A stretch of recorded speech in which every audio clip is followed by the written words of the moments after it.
أعوذ بالله من الشيطان الرجيم.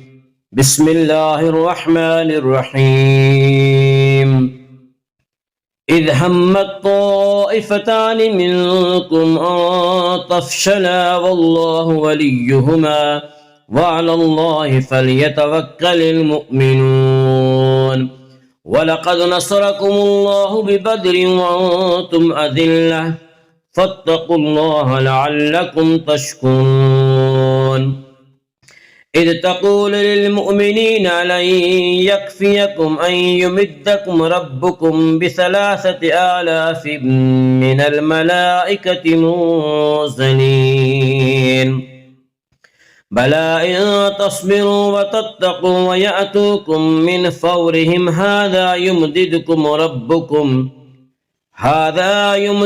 ربكم ب5,000 من الملائكة مصطفين وما جعله الله إلا بشرى لكم ولتطمئن قلوبكم به وما النصر إلا من عند الله العزيز الحكيم ليقطع طرفا من الذين كفروا أو يكبتهم فينقلبوا خائبين ليس لك من الأمر شيء أو يتوب عليهم أو يعذبهم فإنهم ظالمون.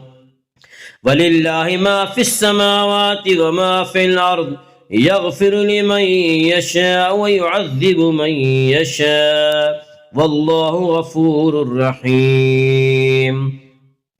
يا أيها الذين آمنوا لا تأكلوا الربا أضعافا مضاعفة واتقوا الله لعلكم تفلحون. واتقوا النار التي أعدت للكافرين وأطيعوا الله والرسول لعلكم ترحمون. وسارعوا إلى مغفرة من ربكم وجنة عرضها السماوات والأرض أعدت للمتقين الذين ينفقون في السراء والضراء والكاظمين الغيظ والعافين عن الناس والله يحب المحسنين.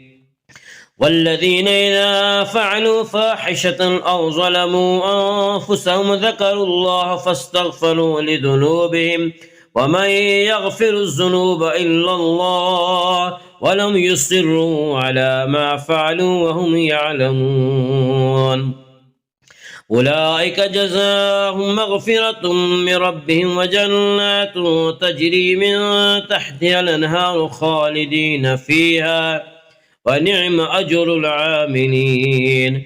قد خلت من قبلكم سنن فسيروا في الأرض فانظروا كيف كان عاقبة المكذبين.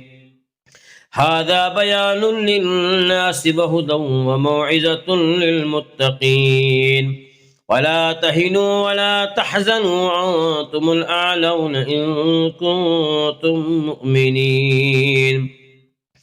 إن يمسسكم قرح فقد مس القوم قرح مثله وتلك الأيام نداولها بين الناس وليعلم الله الذين آمنوا ويتخذ منكم شهداء والله لا يحب الظالمين.